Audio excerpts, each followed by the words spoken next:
Warning, incoming game over. Warning, incoming game over.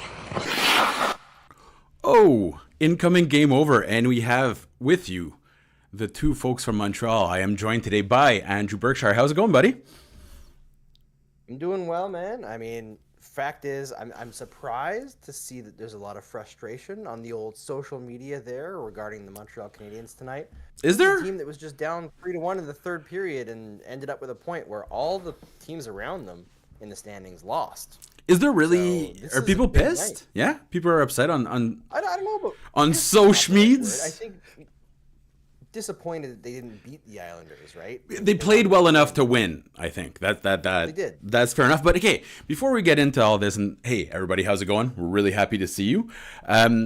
Doesn't it feel like the Habs are kind of playing with house money at this point in the year? I know they're in the playoff race, Andrew, but I kind of feel like maybe tonight was a little more stressful, and we're going to have to talk about that fantastic Brendan Gallagher moment. We're going to have to talk about Joshua Roy, Samuel Montembeault, Josh Anderson, and all the rest. But I feel like the Habs right now, if they miss the playoffs, it's not the end of the world. And if they make it, all the better. But I really don't feel that pressure from the fans right now. Am I reading this wrong? I think there's some level of pressure. I think that the fans want to see some success here. They want to see the push. I think that more than anything, though, it's just excitement about what this moment means. Like you can see, you can feel in the bell set that the energy has changed. It's no longer just hoping they play well. Now they're hoping for wins. Now they're hoping for not just scraping out a win, but like dominant wins. They're wanting to see the team turn a corner, and it seems like the players are damn determined to do it for them. I guess the bar does go up pretty quickly in Montreal, but if you would have taken a poll at the beginning of the year to say, hey, mid to end March, and the Habs technically are in a playoff spot, that is not bad at all, and I think it was really necessary in all this. Andrew, we talk about draft picks. Yes, they're important, and it's one of the ways you acquire high quality players, but learning to win, learning to really battle important hockey games is probably the biggest stepping stone toward becoming a good hockey team. It takes some franchises 10 years to figure out how to win. So regardless of what happens, I really do think that Ken Hughes made the right decision at the deadline. Listen, we don't need an extra a pick that's going to be 62nd overall, even though that's where they drafted Lane Hudson.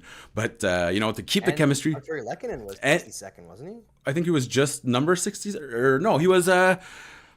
He was like, or maybe 56, something like that. He was a second. There was round. Jacob Delarose. Zachary Foucali was 32, I believe, because he was right after. And then we had Jacob Delarose, 46, and Lehkonen, Lehkonen, 56. 56 is what I'm going to say. Either way, that goes against my point. Oh, 55th. There you go.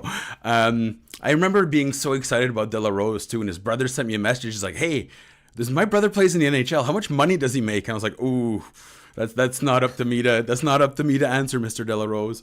That being said, I still think it's a really good call here, Andrew, to keep the core happy. Martin St. Louis wants to win. Nick Suzuki wants to win. Cole Caulfield. Like, these guys are winners by nature, right? Right up until you get to the NHL, you're going to be winning. That's how you make it to the NHL. So, drop the point tonight. Thank God Gallagher was there. But I still think this is important hockey for the rebuild. Yeah, it is. I see Ramelli in the chat saying that the fans want to see them make the playoffs, and like they might be okay with them not making the playoffs, but right now they want to see them win. Like, of course, like I think that's. But no one's gonna get like irrationally mad, or not rationally, but rationally mad if they miss, right? Like no one's gonna really say it's a travesty if they miss. Will we? It's Montreal. I'm sure somebody will. I feel like that take will probably come from media before fans, because I think. Weirdly, fans have been more rational through this rebuild than media has. Like, not to say all media. Like, some have had their heads on their shoulders. I think Brian Wilde has been relatively like slow rolling everything, understanding things take times. Yeah. But some people have jumped the gun at various points and been impatient. I've seen a lot of folks when Doc went down to injury this year talking about, the Canadians are going to trade for a second line center. No, they're not. Like, why would they waste assets at this exact juncture to make a panic move? This management group doesn't do that. Like, that's the big thing that I appreciate. Stick to the plan. In general. Yes. They stick to the plan, and the plan is not obvious to everyone, but like you can see the blueprints of the plan, and you can see where they're trying to take it. And I think that as a fan, let alone like as an analyst who's covering it, but as a fan, that gives you something to constantly grip onto. I read a criticism today, and by the way, if people are angry online, they're 7 times more likely to say it than when they're happy. So, we do have to take these with a grain of salt, right? Complainers love to complain. Yep. But I saw someone today be like, man, you know what the Habs really screwed up, Andrew? Where they really where everything fell apart was not getting Mark Jankowski at the deadline. Not trading for the BCHL's greatest drafted player, Mark Jankowski. I still remember when he got drafted, the Flames were the best player ever, and in the highlights, he's older than everyone else. They're 15-year-olds, and they're just falling beside him like it's a Mighty Ducks movie. But yeah, so Mark Jankowski. Jay Feaster said he was going to be the best player in the draft 10 years later. Right?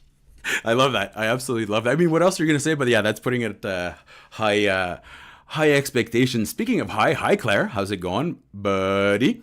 We're going to I underestimate. I mean, he's saying I underestimate the fans. I'm going to give him some credit. I really do agree with Andrew here. The fans have been the level-headed ones here. And there's been times where the media, as he's mentioned, has tried to kind of spark that flame and get people upset. And I feel like the pushback is pretty heavy from the fans. For example, at one point, there was a JC over at TVA Sport, and the poll was, which one of these players is worse?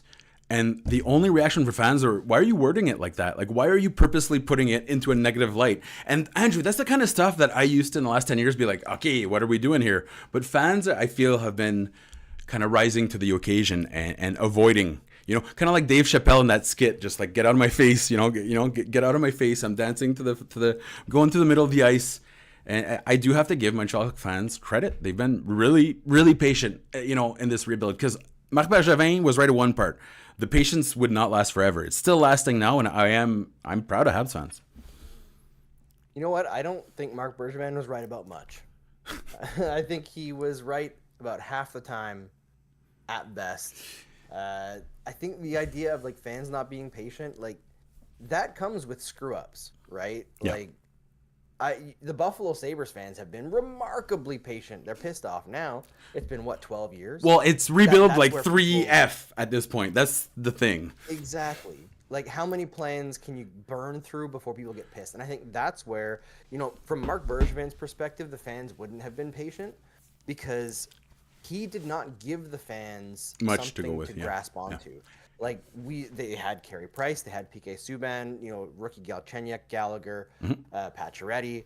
But in terms of what Marc Bergevin added from a managerial standpoint, not just individual moves, which he had some great individual moves. In a vacuum, his moves were great. In a vacuum, they were always pretty darn good. And, yep. Right. But as a builder of things, he had no vision whatsoever. And you can tell by what he did every offseason. Every year, it was panic reactions to the thing that he decided was the problem the year before. Yeah. One year, it was that they were too small. So it was we're going to bring in Douglas Murray. The next year, it was, they need better defense. So they made some good moves. And the following year after that, it's we're going to get dumber and slower again. There was no through line. Whereas Hughes and Gorton, I think it's very clear what they're after. They actually do value character as much as Marc Bergevin talked about it. They seem to value character at the human level, the team level. Yeah. And they care about talent and getting players in specific, important roles slotted into the team so that they can build something. They're very clearly grabbing pieces that they think are components of championship teams. And that interests me. I think they've been continually proven right in their path. It's especially important in Montreal, right? Where by the way, I saw your comments on the in the chat. I just brought my mic down and Andrew's up. Right before, I was just talking about how I was listening to some audio and mine was too low, which is quite rare. So either way, I hope this is taken care of. But from the moment when Ken Hughes got hired, the first thing on his mind when we were talking about, hey, it's exciting, he's like, yeah, but the honeymoon will be over, and that's where I need to shine. And I feel like, as you mentioned, he's kind of come up with it's not just a hard set plan either. There's contingency plans, right? There's pivots, right? Just for example, the Justin Barron thing. Now, Alexandre Carrier is having a hell of a time out there, taking some of Caden Gooley's minutes, and I think it speaks to how hard it is to be Caden Gooley. Because Andrew, I know they don't necessarily play in the same side depending where Gooley is, but everyone's underlying numbers went up since Gooley is injured. Carrier's dropped from like 55 to like 43, 42. So you know what that tells me? Caden Gooley gets thrown to the wolves every damn time. And like I see, he has bad underlying numbers, and I don't care. I just don't care. Because here's the evidence. Carrier went from sweet happiness to crazy town banana pants the moment that he had to pick up some of Gooley's extra shifts. Yeah, it's been that way for a while, right? Like Gooley, I don't think he's always had like poor underlying numbers. Like this year, there's some stuff that's good, always. some always. that's not as Go good. check it, Andrew. It's always like horrible, and you're like, why? He gets thrown to the wolves. I don't think he's ever finished the season over 45 on any of his. Like I don't know. I'm just telling you, it's Gooley on the rel stats though. On the rel stats, is not rough. Still, he'll be like pretty much even out, right? Sometimes minus 0.1 or above 0.1. But either way, he'll never finish a season where he's not at like 45%, possession. And that's one of the metrics that a lot of people see right away. Okay, the shot's for. But it goes to show it's not that he's getting absolutely eaten alive. It's that it's an incredibly tough situation for like Alexandre Carrier. Is his numbers were beautiful before Gooley went down. Like they were really, really good. Well, the two of them together were really strong as well, right? Yeah, that's another factor. There's something there. Well, how about this? The Habs are controlling more pucks, more goals, more expected shots without Gooley. Why is that happening, Andrew? And like I looked into it, and it's clearly happening right now. And I'm a little bit confused, but I think a lot of it has to do with right now just the quality of competition, which teams they're actually playing. But the Habs have been better without Caden Gooley, statistically speaking. Weird, right? Yeah, it's definitely about competition in part, but it's also that like going into that Four Nations break, Nick Suzuki was bagged. Like you could tell, I think everyone was. He right? had like they just went on a crazy gauntlet over the Christmas holidays. Mm-hmm. Did a road trip against like basically all the best teams in the entire NHL. Yeah.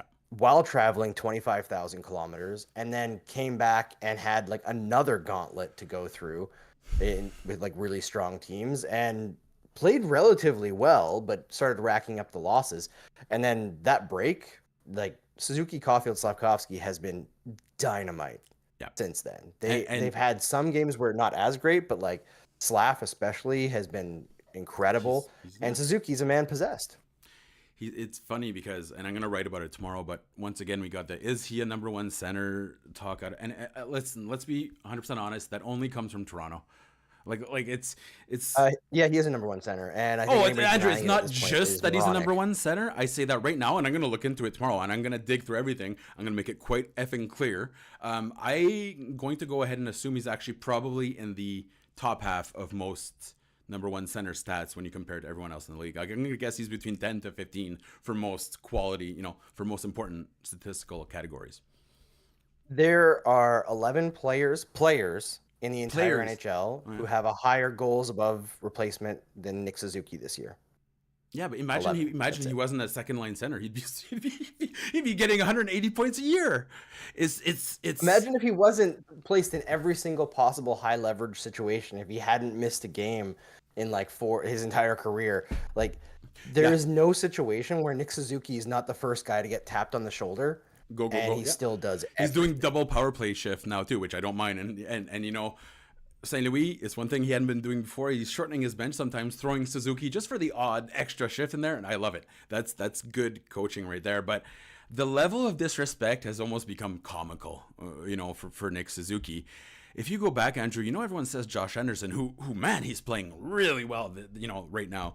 He's a good playoff performer. Go check Suzuki's stats in the playoffs. Go back to the OHL and tell me, this guy, if he's not a number one center, why does he always elevate his game, when it matters most? And why is he the most consistent player that the Habs have had in the longest time? I had a fun little chat with his dad the other day because when Clevin attempted to hit Suzuki, Clevin went flying, took up the referee too. And I was just laughing because I'm like, do you get credit for that? And his dad looked it up and he's like, no, Clevin got credit for that. And that's wrong. But he went on to say, he's like, man, I have memory of 10 different guys that were twice his size that lined him up perfectly. And they're the ones that were on their asses after, the contact with Nick Suzuki, which just goes to show everyone underestimates him. He's solid like old growth oak. And, the fact that anyone would even seriously attempt to present themselves as a serious analyst and say, is he a number one center? You're 3 years late. You're 3 years late with your assessment. And to me, that's pretty pathetic. Well, like, not only is it coming from people who think that points are the only thing that matters in hockey. He's got like tons of points, though. Like, I know he's got 71 points. Like, I know, but those people are still looking at him compared to somebody Austin like Matthews. Nathan McKinnon, right? Yeah. But like, if you look at the overall impact on the game for each player, Nick Suzuki's been better than Nathan McKinnon this year. And I know that might be a controversial statement, but Nick Suzuki defensively is 10 times the player that Nathan McKinnon is. Offensively, obviously, doesn't create as much, but even strength has actually created more this year, like much more. McKinnon's been more of like a power play guy. He's been feasting out on that. At even strength, like the goals above replacement for Nick Suzuki at even strength offensively this year, 13.3. Nathan McKinnon, 7.7. 13.3? Damn. 13.3, man. Like, it's the same as David Pasternak. It's above Nikita Kucherov. Like, it's the same. Connor McDavid's at 13.2. Obviously, that's not including today's game. This is going by evolving hockey. But I don't think you're even centers in. Yeah. Okay, so I was going to say in terms of centers in the NHL this year, players who have put up a higher goals above replacement, which is like the amount of goals above a replacement level player that Suzuki has contributed to his team. He is bested at center by Leon Draisaitl, Connor McDavid, and weirdly Pierre-Luc Dubois. That's it. Are those good hockey players? I mean, except for Pierre-Luc Dubois, yeah. Well, I no guess offense, Draisaitl's, yeah. You know what? Dubois actually had, it goes to show that situation it drives everything, right? Now, obviously, motivation does as well, which kind of brings us back to, listen, we're going to get a word from our advertisers, but in the second segment, I'd like to talk about Patrik Laine, because he was I fought back on this pretty heavily, but it was getting to the point where people, even though he's been scoring more goals in fewer games than anyone else in the last 30 years Montreal Canadiens history, people were saying he's a bad player. He's not trying. Andrew, saying someone's lazy to me is the laziest analysis there is. Like, to me, as soon as you say that guy's lazy, I'm like, cool, I don't listen to you. You don't understand what it takes to play in the NHL if you say someone's lazy. You can talk about effort level here and there, but the mere fact that Patrik Laine fought so hard to come back from a very difficult situation goes to show that he loves this game, and denigrating him by insulting his moral fiber, that his character, that's Bush League bullshit. I honestly feel like the people who are getting after Laine are the kind of fans that you don't want. They're the negative fans in the game. Those are the ones that were going after Laine. And frankly, I mean, again, I didn't see a lot of fans going after Laine. I saw media talking about it, and I saw there was a good amount of that too, aggregators who repost stuff, right? All those like blogs that are just like, we're gonna lift your article and repost it on our blog, that kind of bullshit. I saw lots of that. Yeah. But I didn't see much for fans going after. Well, don't forget, like, I was really caught off guard. I have the replays on my, so I get about like 10,000 replies per fan per night there, so they were getting, even after goals, Andrew, even right after goal plays. But you're on X though, right? Yeah, but just in terms of don't forget, I'm getting the reaction from the plays itself, right? And these are people that my quality filter's on, and even after goals, some people are like, yeah, but you know what? Like, his pass in overtime 3 days ago was pretty bad. Like, I mean, there are problems with Laine's game for sure. Like, there are things to be picked apart at even strength, big time. But post Four Nations, I don't think that he's really struggled. Like, there are moments where he's slow. Pre Four Nations, but we knew he would be this way. Anyways, we're gonna have to get to our good friends over at Inchu Bijou, but we'll talk about effort and all that. And tonight, as Remeli's saying, Mike Matheson was lazy. Now, I don't agree with that, but I will tell you what he was when we come back from hearing from our good friends over at Inchu Bijou.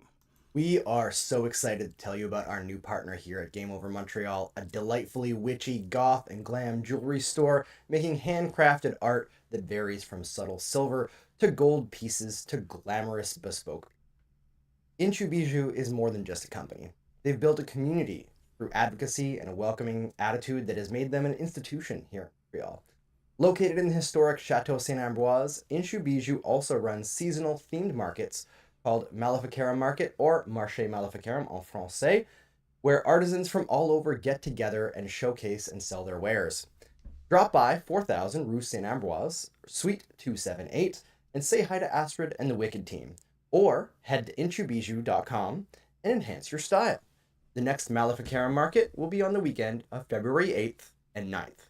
We'll see you there. Now, let's get back to the show, but before you do, make sure you subscribe to Game Over Montreal, Game Over Network, and smash like on this video because it really helps us out. All right, see, we'll come back to, hold on. Oh, you know what? We're going back to first period. It was much better that way. What happened to our screen here? Oh, there you go, Andrew. We're going to stay in the first period just because I didn't set our second and third period frames, and that's 100% on me. Yes, absolutely. Like and subscribe and tell all your friends, but we just genuinely do appreciate the fact that you're here. Great support. So thank you all. We genuinely appreciate all of you. You're a big part of the show, and we're going to jump right into that. There's a ton of things I want to cover. The Brendan Gallagher moment, it was just so cathartic for him. We'll get to that in a little bit, but it's just funny how hockey sometimes has a way to help people process things, right? And I think that was really the case for Brendan Gallagher. But tonight, Remeli says Mike Matheson was lazy when Bo Horvat basically barreled through him. Now, keep in mind, Bo Horvat's not slow, but Mike Matheson is incredibly fast. I don't think he was lazy. I think he was arrogant. And usually Mike Matheson, and that's the thing, when you're so much faster than anyone else, sometimes you get caught because you think, I can catch him, no problem. Well, he wasn't that much faster than Horvat, and it really cost him. So I really didn't think it was laziness, but it was arrogance, because Matheson can get away with that, and he makes that arrogant decision just in terms of his skills. And yes, he's fast. He's allowed to make that decision once in a while, but when it doesn't work out, it looks bad. And tonight, he could have stopped that goal. Montembeault also has a goalie stick. He could have used that, but it was probably the first bad play from Matheson, so to speak, in 2-3 weeks. So I think all in all, Matheson's been on the uptick, and that's great because he was getting a lot of pressure. It was, the criticism was reaching a level where it just wasn't fair. Yeah, I mean, I think that's been the case for Matheson for over a season now, but I do think that we talked about Carrier earlier, his numbers dropping. Mm-hmm. I do think part of that is playing with Matheson. Matheson's not an easy player. It's a hell of a ride. Exactly. And I don't think it was, I agree, it wasn't laziness on the Horvat goal. I thought it was late recognition. Yeah. It looked like he didn't realize what was happening for like a half second too long. And by the time he recognized it, he just got caught flat-footed and couldn't get body position on Horvat. Horvat's big, strong, fast as well. So it was a tough spot for him. But I do think Matheson had some moments. Tonight was not a great Matheson game, but I think it was Remeli in the chat earlier on was mentioning that most of the times that the Canadiens were caught in their own zone tonight, it was Savard on the ice. And that is what I saw too. Although Savard did make some really clutch blocks tonight, but it is pretty obvious that when he's out there, the Canadiens are not moving the puck as well. Like in general, he's not been terrible, but the pace that everyone else is playing at is a little bit higher than him right now.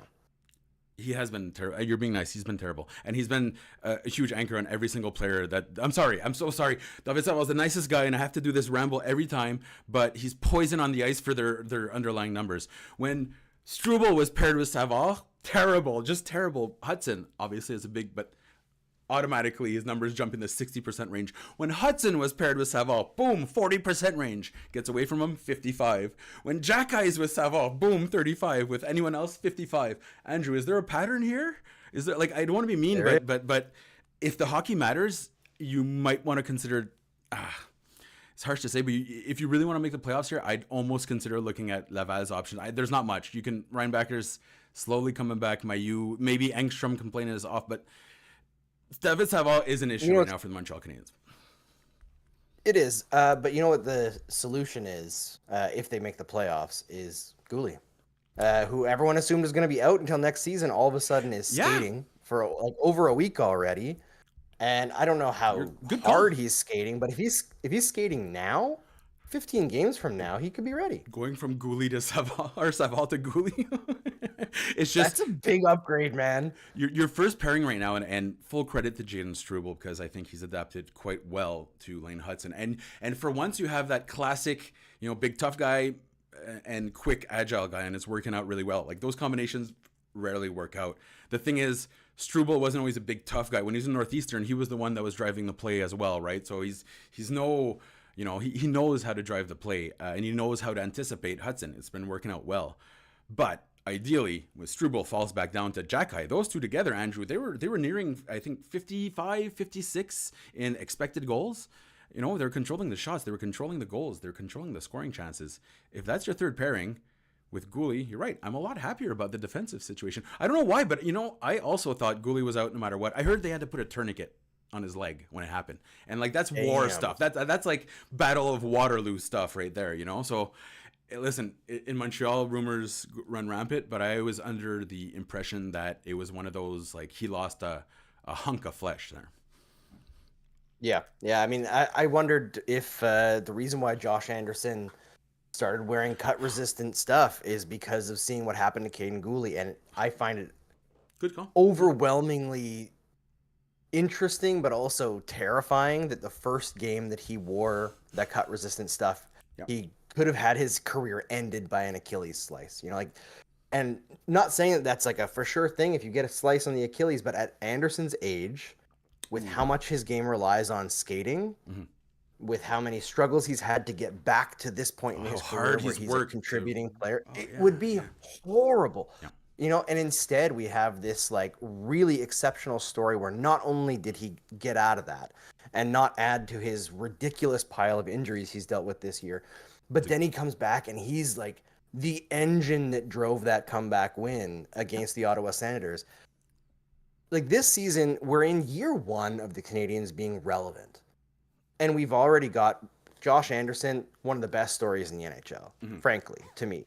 I know we overestimate because of where he came from, how good he actually is, like how big of a contributor, but it's a phenomenal story. It's so hard to reinvent yourself at that age. It's genuinely 100%. Guys go to Switzerland. Most guys end up in Switzerland, let's be perfectly honest. Yeah. And the other thing is, it's also a great story in that it didn't become a Scott Gomez situation where the fans booed him. Like, you remember last year when he got the big goal streak, got an ovation there. Their goal drought. Yeah, and he got this crazy ovation, first star, and you could tell just like it meant so much to him.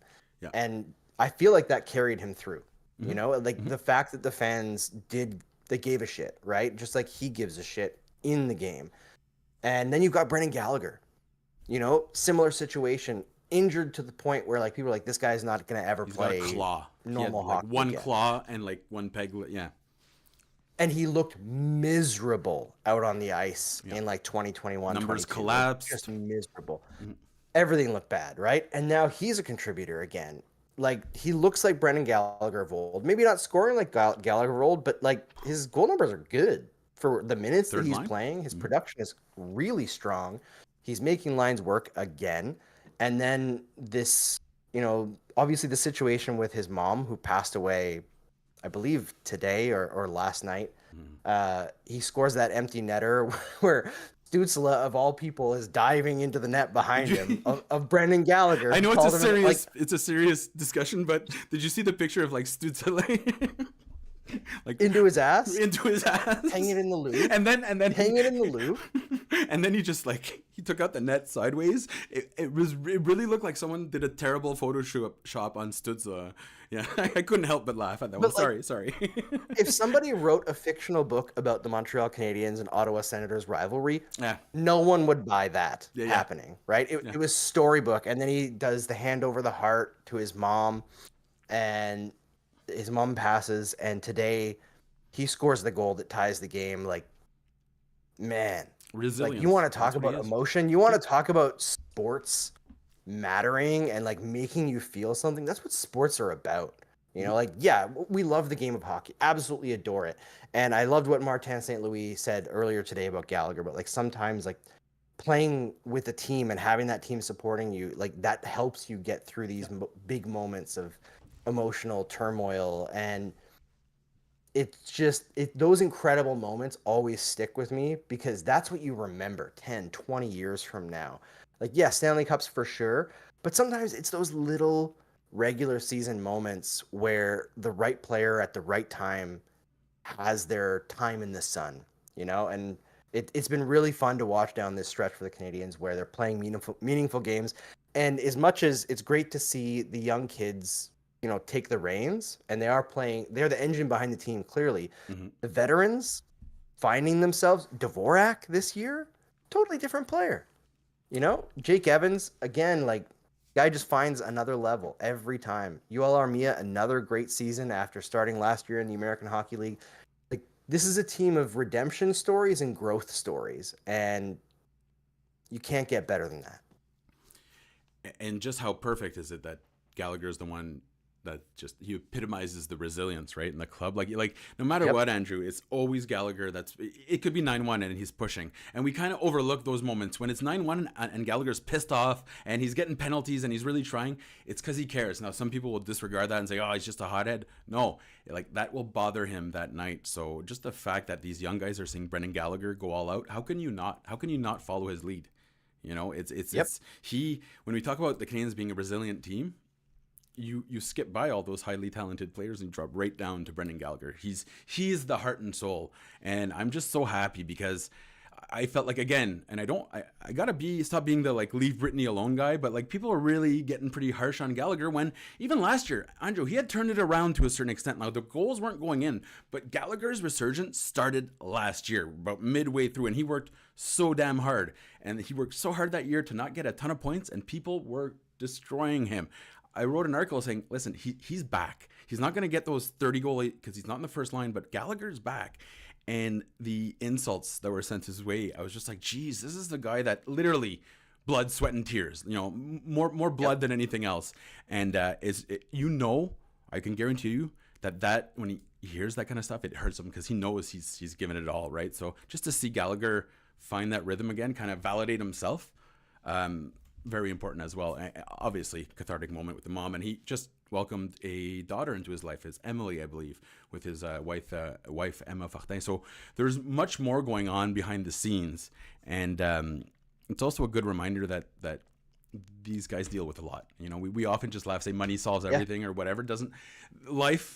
Money solves a lot of issues. Don't get me wrong, and it would make a lot of lives better. But life comes at you hard, whether you're rich or not, right? That's the way, And Gallagher, I'm just so happy that moment. It's a shared cathartic moment, right? With the fans, with his family, obviously, avec maman dans le ciel. So it was just a heartwarming moment, but also a damn appropriate moment, because if someone's gonna do it, it's gonna be Brendan Gallagher. So every time he ends up being that guy that just drags them into it, I can't help but sit back and smile and be like, yeah, that's the yeoman. That's the guy that will, no matter what, to borrow from our good friend Marc Dumont, I do want Brendan Gallagher in my foxhole. Absolutely. He's a guy. Yeah, he's the guy I want in there. We'll hold Hill 356 in Korea for 3 weeks, no problem. Yeah, Romelli points out that Gallagher hasn't had much speed. He said Gallagher had no speed last year, but since 2021, pretty much his speed has been gone, and he says he's much better this year. Tonight was the fastest he's ever been. He doesn't have the top end, but he has acceleration this year, which he hasn't had in a few years. I don't know what he did in the offseason. I'd love to find out, because I could use some acceleration in my skating, Mark. It's not that fast. Hopefully, have you ever watched Star Trek? What was the nerdiest one there? Deep Space Nine. I watch it just to annoy Star Trek fans. I say that's my favorite Star Trek. But hopefully he's in those Borg Bacta tanks or whatever they are that just regenerate. We at one point watching Gallagher in the behind the scenes in Montreal, just his hand, what it looked like was much closer to what you'd see on Zoidberg on Futurama than a human. You know what I mean? It was just this deformed claw that I only see in farmers that have lived their whole life moving bales of hay. So when you talk about a guy really putting it body on the line, we often kind of romanticize that, but Gallagher is just that perfect example. And Andrew, if you're 20 years old and not wanting to give your all and you see Brendan Gallagher, you have to, right? That's the ultimate motivator in a lineup, is seeing the old guy, which he's only 32, but that is 400 years old. Yeah. He's the oldest man in the league at 32. If he's doing it, you have to. And Martin Saint-Louis likes that too. And I think the same thing goes for Matheson in the gym, right? We've heard players talk about it, that he's the most physically fit guy in the league, basically, that he's always working. So you have guys like that on the ice, off the ice, that are constantly motivating the team to get better.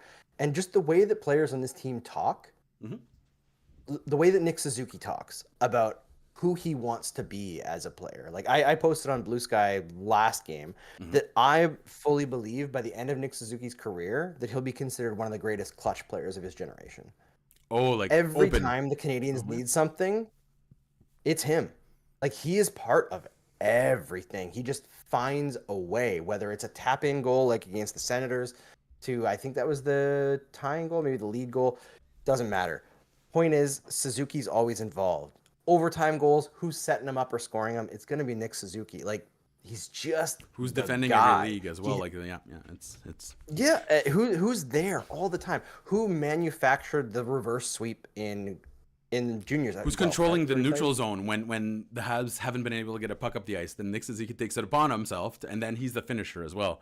I think the biggest thing to me this year, Andrew, is not that Nick Suzuki got that much better. I think other people actually, everyone around him got a little bit better. Like everyone around him maybe took a step higher because he's already 5 steps ahead. So Slavkovsky took another step and Caulfield took another step. Hudson, obviously skill level, they're right up here, but I really feel like everyone else just kind of caught up to Suzuki more than him just being amazing. He's always been this, well, maybe not this good, but he's always been very, very, very good. Now it's a matter of everyone else kind of slowly catching up to how good he's been. He's been this way for 3-4 years. Let's be perfectly honest. Yeah, and the fact is, I think his approach to the game bleeds out throughout the team. You know, I think this is something that you see with superstar players, like Sidney Crosby, right? Where like the Penguins just manufacture these players that ended up being great out of nothing. Mark, right? what was it? How does that happen? What were the name? Buzz Crosby Flippit, practice happens. Buzz Flippit, and Mark Donk. Yeah. Like that's how they do it. That's how those teams always do it, right? And Edmonton will do it with Draisaitl and McDavid, where they'll have players jump in the lineup and get better over time. Those leaders on and off the ice do matter. You know, we talked about it during the Bergevin regime a lot. Shit rolls downhill. If you're chaotic and disorganized at the top, if you're, you know, panicky, if you're not reactionary, if you're not a great person to deal with, that bleeds through organizationally, right? It's why people didn't want Pierre Gauthier to be in charge in Montreal. The ghost. Right? Is that when you operate in a certain way, it doesn't create a situation where people give their best. I think Ken Dryden was the one that really, I mean, I've always been a pretty big believer in just what Nick Suzuki could do, but when Ken Dryden came out and said like, hey, this is everything you want from a leader, you know, you're talking about a guy who played behind arguably the best team in the history of sports there. Like, you know, arguably you could fight in here. So, but it just goes to show like Ken Dryden doesn't mince his words. He'll keep going. He'll ramble his words, but when he's kind of evoking images of guys that we treat that are already on the pantheon of Montreal Canadiens excellence, I think that's a really good sign. Also, speaking of, you know, you talked about his approach to the game. One of the funny things when Mr. Suzuki sent me, I think it was Sean Dursey, which is his buddy, tried to hit him in junior, and Nick was coming and only saw it the last second, but you know he braced and defied the third law of motion. So Dursey goes flying, Nick stays on his feet, but his whole time Suzuki's looking at that puck. Like, it just fascinated me that the contact to him was incidental. He's like, okay, I have to adapt my body to do this, but the whole time he's like, I need to get back to my puck, and no one was looking at the puck. And after that big hit or that reverse hit, guess who was first on the puck? Nick Suzuki. Nick Suzuki. Like, other guys were hit watching, and he was taking a look at the puck. I think that goes to show his, you know, how he processes the game at a different level than most players. Yeah, there is nobody in the league who enters puck battles in a position to lose them and wins them as often as Nick Suzuki. And this is how he wins them. I don't think there's anyone. And like, yeah, I know he wins it just through intelligence, right? Sometimes he'll like turn his back to the puck and let a guy hit him, and it like he uses their momentum to like put himself where the puck is going to be, and you're like, this guy's thinking at a level that most NHLers just cannot function at. And I remember when Suzuki broke in the league, and looking at his skating and his style of play, I was like, the guy he reminds me of most is kind of Saku Koivu. And I'm going to say something that might be a little bit controversial now, and maybe people will pick it. And this is what I thought you'd say when you were talking about McKinnon earlier. I thought you were going to say what you're about to say now. No. McKinnon, that's mostly joking. But like this year, flat out, he has been better. I know that people don't like that, but it's just true. But I see in Suzuki not young version, but like now version in a younger body of Sidney Crosby. Like that's how I see Suzuki approach the game. I see a very tactical player. Like the way He's like he processes, he anticipates, and he processes, like his actual thought process. Yes, absolutely. just Yes, his yes, yes. style of play too. Like look at the way that he battles for pucks. Look Not how he overly uses his body. fast. He's built like an oak tree. Exactly. Big old Right? badunkadunk. Like young Sidney Crosby obviously had crazy speed, right? And Mhm. like he was a much different player than Nick Suzuki is now. Mhm. But post concussions, Sidney Crosby, where he's had to change his style of game and he's maintained that level of grittiness to him, like Mhm. Suzuki also has that grittiness, right? Like he's not a player who's easy to play against. He will Mhm. take a piece out of you if he has to. Well, absolutely. And just going back to, I don't think he's missed a game even before junior. I know his mom told me that at one point. I tracked it down. I think he maybe missed one where he was playing for like a U17 team, but I don't think he's missed it due to health. Um, which goes to show it's not just consistency in production. There's something like he's got that Wolverine superpower going from him, right? Because like having that Yep. endurance is the reason that Wayne Gretzky became. I know we're throwing around a lot of names here around Nick Suzuki, but we're not. Let's be perfectly clear, okay? We're not doing direct comparisons. But one of the reasons Gretzky was the best ever, not just his anticipation, the guy played a shit ton of games. Like the guy had for being an elite level player, he had endurance, right? Like that was one of his greatest skills. So he even could have kept going a little bit. But either way, Gretzky wasn't injured very often, and it allowed him to really bring his teams to great places. And I think Suzuki has a little bit of that. That no matter what, the walls could come falling down, but there's going to be one pillar holding up, and it's going to be Nick Suzuki. Yep. So 100%. Wayne He's just Gretzky, Nate straight McKinnon. up reliable. Who else should we compare him to there? Guy Lafleur. Well, I don't know. I think the whole Sure. takeaway, obviously, is that Nick Suzuki's a first ballot Hall of Famer. He's definitely going to lift the Stanley Cup. Wave at least the one wave the Conn three-year waiting stage. You just wave it. Just wave that. Yeah, absolutely. Get Oh, you know what? Kay brings up a good point. She's saying Nick is greater than Wayne. As a person, as a Canadian, I would have to agree. Oh yeah, Not a high bar to clear. no, absolutely not. Speaking of bars to clear, I didn't have a good way to actually translate, but we're gonna jump into the third segment just in a little bit. There's a lot we haven't really talked about that I wanted to get to, but either way, I think the story for tonight, we talked a lot about Suzuki. To me, it's that third line, Brendan Gallagher, Josh Anderson, and there was one guy that you mentioned, Andrew, and I feel like he's not getting a ton of credit this year. Maybe I'm just kind of following that Twitter negativity a little bit too closely, but we're going to talk about Christian Dvorak after we hear from our good friends over at Le Saint Motel. Looking to make awesome memories with your friends? Take some promotional pictures or videos for your business? Check out Le Saint Motel in Montreal's Sud-West borough. It's an amazing selfie studio located in Montreal's historic Chateau Saint-Ambroise, right next to Inchu Bijou. It boasts 12 plus unique decors for you to enjoy and make memories with. Hop into their iconic heart-shaped ball pit or transport yourself back in time to Expo 67. Le Saint Motel can also come to you with mobile decor setups available to rent for events, including setup and takedown, or you can head to lesaintmotel.com right now for more details, or to check out their amazing decors that are always being updated. Now, let's get back to the show, but before you do, make sure you subscribe to Game Over Montreal, Game Over Network, and smash like on this video because it really helps us out. All right. So thank you everybody for being here. We really do appreciate you. I feel like one of the things I do a little too often, Andrew, is kind of defend the guy that's getting trash, and it's almost become kind of a joke but I do it when they deserve it. And I feel like Christian Dvorak, he's been kind of showing up when they need him most. Now, to start the year, he had fantastic numbers. Those stats they dragged a little bit, and I feel a lot of that was Anderson Gallagher, but Dvorak has shown up and has been the negative drag that we assumed he would be, at least not to the expectations to start the season. I mean, compared to recent years, it's night and day. Mm. Like, if Dvorak could finish this year, we'd be talking about him very positively. Newhook, Like, too. his Newhook shooting- would be. Oh, man. Newhook looks amazing right now. Just can't score. Like, I am so impressed. Yeah. I'm so impressed. I wish we could see this kind of Newhook all season long. I feel like he had a stretch like this last year, too. Yep. And that's the frustrating thing with a player like that, right? Is that something better is there. Not to get bogged down in Newhook, we're talking about Dvorak, but yeah, Dvorak has a 9% shooting percentage this year. It's the second lowest of his entire career. His average is 13. Oh So yeah, it like, was that high, eh? Huh. yeah, like he's not a low percentage shooter. He just hasn't been that fortunate with the Canadiens and hasn't like he didn't shoot that much last year. He had 35 shots in 30 games. Okay. Like that's just not enough, you know? Tons of And primary assists this year though. Like he's setting up plays. yeah, he's doing great. Like Well, everything that you want a player in his spot to do, he has done this year. Like he's been reliable. He's can win contributing at all draws. areas of the ice. Is he a perfect player? No. No one is. I don't give a shit. There is no perfect player in the NHL. It's true.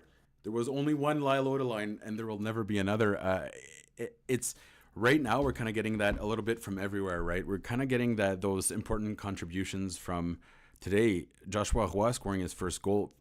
I was genuinely worried, Andrew, that I did the whole leave Roy alone thing to start the season, but I really felt like ever since he came back to the NHL, his confidence was shot, which was kind of, maybe I'm pushing it the envelope a bit, kind of assuming, but when in the AHL, he was aggressive, he was doing great things. In the NHL, it felt like he was afraid to make a mistake. And that can be an issue when, management, let's be perfectly honest, they've been pretty open about a lot of stuff. I feel like they've been harsh about Joshua Roy.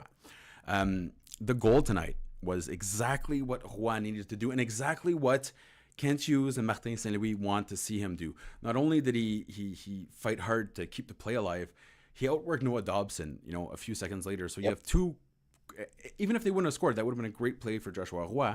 But it was so important for him to score. And just talking about the Newhook thing, Roy, Newhook, line 8, that's not an easy line to do good at 5-on-5, right? Like, not at all. So, no. But you have to produce on the second line. I've said this the whole year. If you bring him up, put him on the second line. They did. So he wasn't producing. But either way, it took him a few games. Tonight, I think that was a critical goal for Joshua Roy. And if the Habs really want to make some noise here, it's important for Joshua Roy to find his rhythm. At least that's the way I look at it. Yeah, it 100% is. And the fact with Joshua Roy is it hasn't been a great year for him. No. And that happens. Everyone expects development to be linear, right? You want to see prospects improving every year. Mm-hmm. Joshua Roy had 3-4 years in a row where he had really big strides taken. It might not have necessarily been in the point production in junior, but in terms of his actual he reinvented play, himself when he was 17. He's been 100%. Yeah. And I thought last year was going to be the year. He looked like he was solidifying himself as an NHLer. He was good last year. He was good last year. He was very good last year. And I thought this year he was going to make it out of camp. He didn't have a great camp. And you know what? I have heard 8 other guys had a bad camp though. Sorry. Troubles this year. Yeah. Yeah, his bad camp, put into context, it wasn't bad. Kapanen had a much worse camp. Kapanen was fine, but he wasn't auditioning for the same role. Yeah, right? but Joshua it was clear he couldn't play in the NHL yet, right? Like Roy was still above average, and Kapanen was 32% throughout. But that's fine. We didn't expect Kapanen to play in the NHL this year. I just felt I still feel it was harsh to send Roy down based on 16 minutes of 5-on-5 time in preseason. Don't forget, he went down early, right? It was after what, 2 games? Yeah. 3 games? I felt like that really had an impact on his confidence when he came back this year. Not necessarily at first, but this time, he just looked a little tentative, and that's not Joshua Roy's game. So I also was worried when Owen Beck went down because I'm thinking, who's going to be taking care of this? But as you mentioned, Newhook's been looking much better lately, and he's putting that speed to good use. If he had that shot, man, we'd be looking at a 30-goal guy, right? But I'm surprisingly encouraged by the play of the second line since Doc's been out and since Beck got sent back to the AHL. Hold on just 1 second here. Miles, what are you doing awake? Can we get Miles? Hey, buddy. Oh, you got sick? All right, come get a huggy. Hey, Miles. How's it going, buddy? I'm sorry, man. So Miles is pretty awesome. Okay, I don't know if you you ever... wash up. Me and Miles, I'll tell you, one of the most fun things that we did was going around a soccer field picking up all the mud, and it was important that we pick up all the mud. We had a great day with the mud that day. Adorable. Apparently somebody got sick. How's she? Oh yeah, she doing okay? Yeah, just a little puke. Okay. So, see what tomorrow looks like. It's just to quickly recap though, and we got to get to the chat we've been doing. I've been trying to load it, but my NDG net has been sketchy, and I'm afraid I'm going to lose them. But just important that the second line gets going, and for that to happen, Roy's got to score tonight. Very good goal. Like, that was a more important goal than he's ever scored, just for the way that he scored it. Yeah, and Romelli pointed out that he almost had a second one the exact same way. Yeah, yeah. And Later St. in the- Louis I is think going it to was in the love third that period. stuff. Yeah, just go to the net. Yep. It's not the first time that a guy who has more talent than most of his teammates gets told, like, man, you know what, you got to dirty it up. And whether he likes it or not, he's got to do it. He just has to do it. It's as simple as that. And I know I've been the loudest, like, defender of Roy, but en même temps, là, you just got to get it done. So yeah, I was happy to. Yep. I didn't feel like I saw much. Maybe I wasn't looking very well, but I haven't seen much of him other than the goal tonight, though. I saw a few good plays from him tonight, but I think the big takeaway with Wah is like, yes, this year hasn't been what everyone wanted it to be, but don't throw the baby out with the bathwater, because this is a prospect who has a very good skill set to make a long career in the NHL. And I think there's a lot of folks out there, and I'm going to make it a French thing, because I think that there are a lot of people in this fan base that see a francophone player who has Tread one good lightly, my year friend. and- Tread lightly, and- my friend. No. I'm saying that has one good year, and then the next year is not as good, and they're like, "Oh, this guy's only here because he's French," and they're not actually good. They just had one good year. Yeah. You see it with Raphael Harvey-Pinard, right? And like completely ignoring the fact that he has been run through the absolute meat grinder of injuries and had his career like completely derailed. He's a good player. He's a good fourth line player who can score decent amount of goals. Will he be that now? Who knows? But Joshua Waugh is going to continue to get better. That's the big takeaway for this year. Yeah, he's Disappointing, 21, sure, but he's 20, 21. still, like he's still in the NHL right now. He was leading Scoring Laval, goal. first Laval Rocket to score 20 goals this year. And at the time, Laval Rocket, well, they still are, but they were the best team in the league. So that's something, right? I mean, maybe if he didn't have such a, well, his underlying numbers were really the best part of his rookie year last year. But maybe if he would have stayed in the NHL all year last year and all year this year until now, no one would be complaining, right, about Joshua Roy. Like, the guy would be picking up 20, 30 goals in the AHL, and the bar would be lower. Maybe it went up, but you're right. I don't know. Listen, we do eat our own. It's something we do. I've seen more criticism for my fellow francophones from in the media. I'm just talking purely the media than on the French side 1,000 times over compared to the English side. I'll give you one quick example, Andrew. Yep. I'm sitting there. I forget what it was. A camp. Jonathan Drouin had finally come back. He's feeling good. I had a good chat with him. Like he's in a good mood, and he was smiling. He was like, "Hey, Mac, how are you?" And I was like, "Oh, wow!" Like, a player recognizes me, and we talked about mental health. Everything was great. I'm like, "Hell yeah, this is the year." Like, I hope that he does so well. And someone who you won't recognize them. They work in sports in the French side. Sat down beside me and said, "Man, that Jonathan Drouin, what a lazy piece of shit, eh? I can't wait for him to fail." And I was just like, now, Andrew, at the time, Damn. I worked for the Montreal Canadiens at the time. So, like, and I'm just like, you're a terrible person. But now that attitude, that wanting to see him fail, it's the tall poppy syndrome, right? Like, if it grows a little too tall, you want to cut it off. It's not just in the local, francophone sports world, but it is absolutely a thing here, and it tears me apart, because we want francophones. Moi, je suis tellement fier quand il y a un francophone qui joue pour le Canadien. But then when we get them and things don't go as perfectly as we would have once wanted, we're quick to turn on them. David Desharnais and Samuel Montembeault is a pretty darn good example of that as well. Yeah, 100%. All right, should we quickly take some questions? Yeah. Let's do it. Can I solicit questions? If anybody has questions about Montembeault, I wanted to talk about Montembeault tonight because I saw a lot of talk about him, but we haven't gotten much of a chance. So if you've got Montembeault stuff, throw it up in the chat there quickly, and we'll get to it. The one thing I'd really like to see him stop just relying on the reverse VH. I know it's like people use that as a buzzword, but he's not quick enough on his lateral transitions to actually make it happen. And there's always a gap in the post, and that you get scored on a lot there. And a little more aggressive on the poke check, I'd say. But we also have to remember, Yeah, he could be better with this. He was rocking what, a 915 since the Four Nations? 922 coming into this game. So it's Dude. taken a hit after this one, obviously. This was not a great game from Monty, but he's been good since the Four Nations. And I understand that people want more. Dobesh. But it's because Dobesh. Let's be honest. If Dobesh is not in the mix, that's not true. People are pretty harsh on him last year, even though he was like one of their most important players. I do think the Dobesh thing. Well, I mean, had something to play with it, right? Like right now, Remy's asking Monty or Dobesh Saturday. I think right now at this point, you turn to Dobesh. I think you give him another chance to. I would have actually maybe started Dobesh tonight.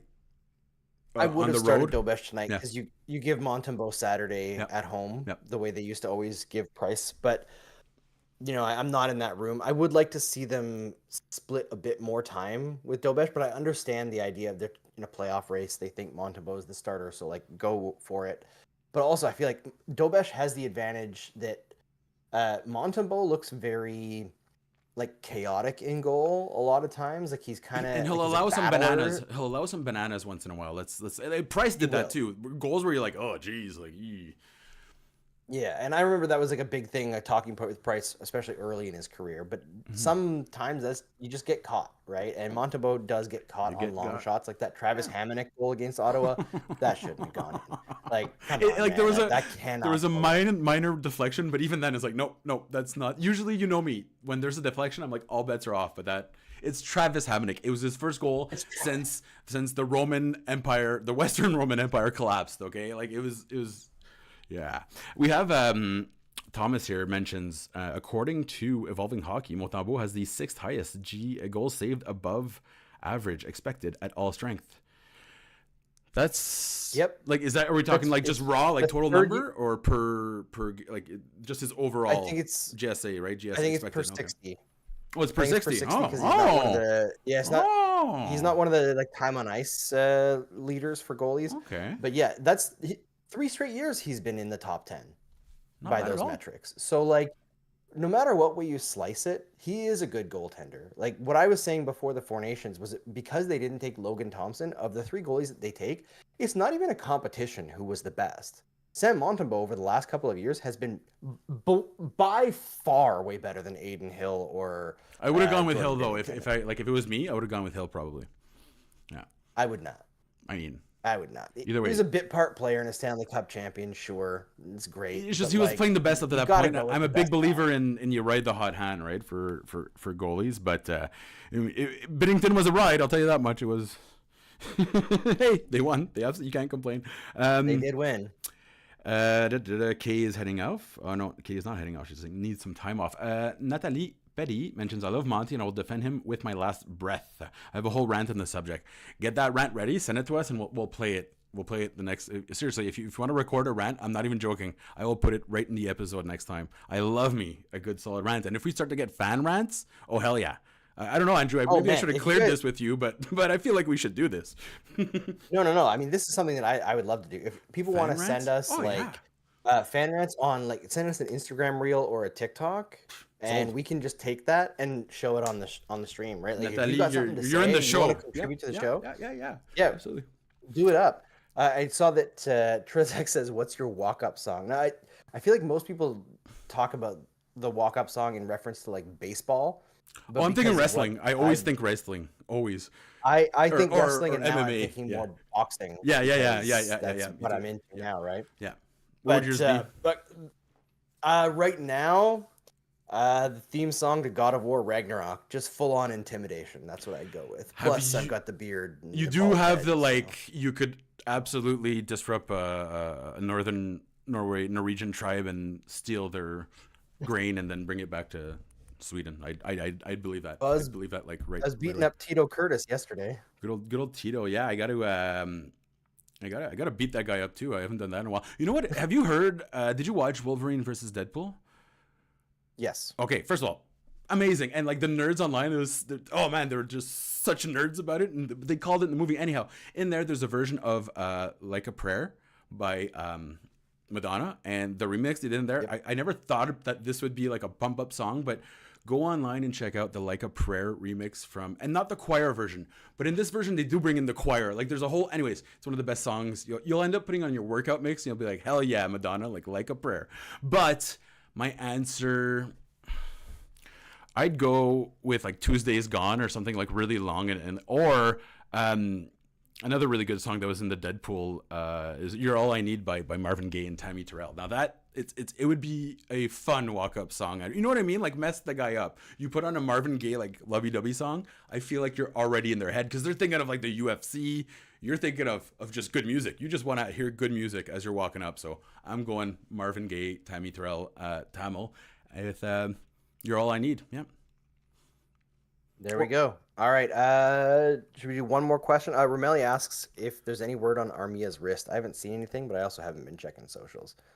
Plus, I don't check Twitter anymore. And the Canadiens are not on Blue Sky, which I feel like we need to start putting more pressure on these big organizations. If you're a Canadian team in the NHL, why are you on Twitter? The owner of that website is threatening our national sovereignty. I understand the NHL might want you to be there. Tell Gary to get fucked. Like, get off there now. Like, why? You're the Montreal Canadiens. You think you won't find fans on a different website? Grow up and grow a pair.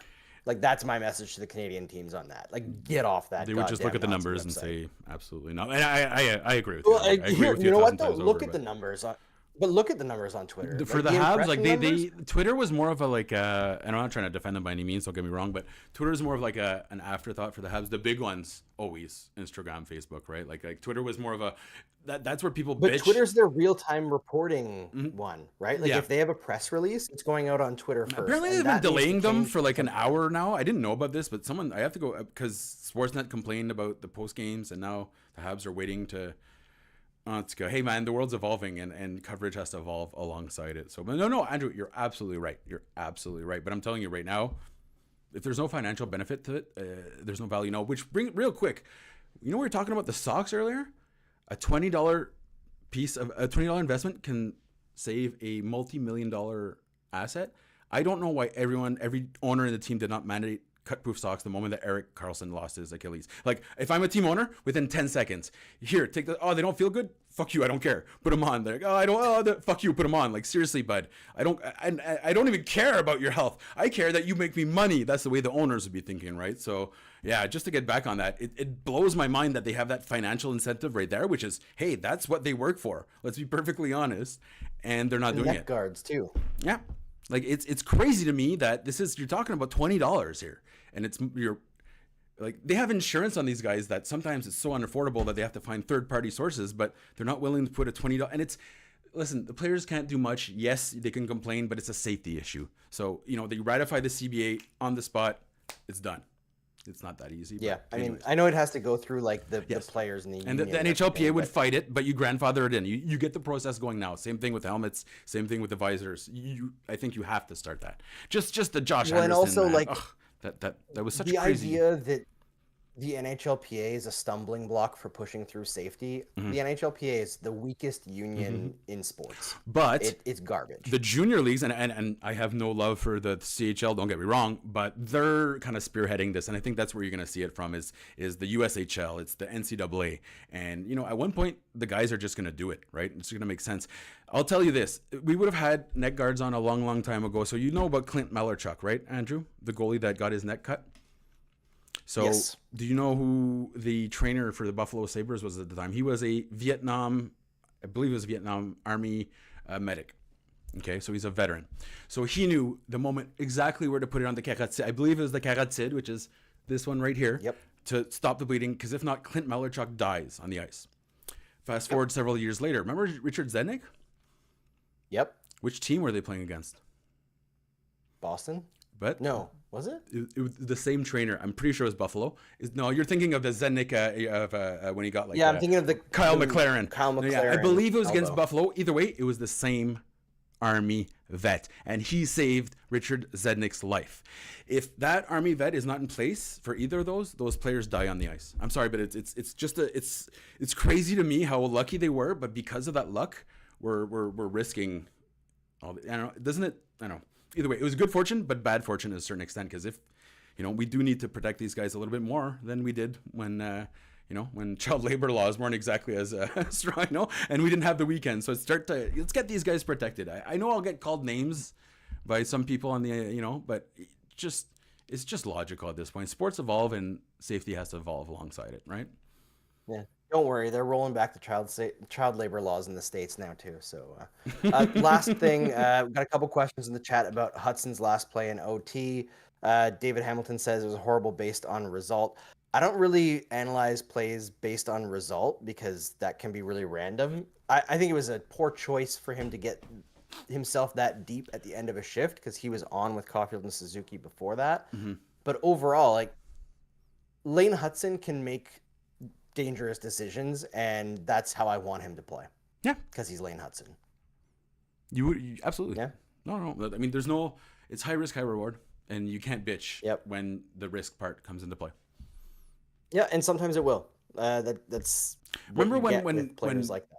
Adam Oates, who might be one of the most underrated playmakers in the history of the NHL, like this guy knew what he was doing. Remember when he basically like tried to reinvent Ovechkin and make him into a defensive specialist? There's a point where you're messing with greatness, and it's just.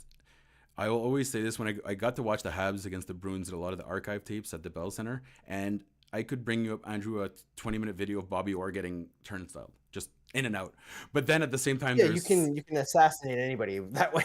With he was getting absolutely turned in by the best team in the history of hockey again, I would suggest. But I could show you 20 minutes of Bobby Orr, bad pass, giveaway, goal against immediately. And this is the best defenseman in the history of hockey, right? So absolutely there.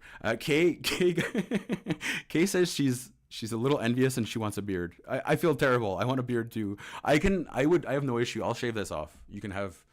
I have a monkey suit. Do you want a monkey suit? Can I host in a monkey suit, Andrew? Yeah, if you want to. Why not? I will give Kay my beard. Out. And then you feel like I've gotten to that point. Listen, we appreciate everyone on Saturday. Are you on that or am I on that? Who's on Saturday? Do you remember? Saturday, Kay is on with, she got a guest. She told me who it was, an Avs guest, which is going to be fun. I was going to be on Saturday, but now that Kay has a guest, I'm taking it off. I might be running around here in my riding, putting up signs because I'm going to volunteer for getting involved somebody in the running here in the election. Good. Well, before we go, we do have to point out that Kay's been a goddamn superstar this year. It's not just that. Listen, Andrew's been busy with the company. I've had a really hard time with my insomnia. I've been going 2-3 days without sleep, and I have to admit it's made me completely useless. So Kay has been our Gallagher, our Suzuki, our Montembeault, our Martin St. Louis, our Lane Hudson, and our Caden Gooley. Did I say Gooley twice? Because I feel like we should at least say it twice. I'll roll it into one. She's been our all-star, and honestly, it's been just really cool to watch her evolve because she started off already really strong, and at this point, it's I'm getting a little envious, just a little bit. I'm going to hold my envy, but Kay's been an absolute superstar, so make sure to follow her on all those social medias. We do appreciate everyone coming into the shows. We'll see you Saturday with Kay. Don't forget to like and subscribe, but just the mere fact that everyone is here today, we genuinely appreciate it. It means a lot to me, and I know that it means a lot to our friend Andrew here. Are we good? It does, absolutely. We're good. All right, thanks a lot, everybody, and on va se voir à la prochaine fois.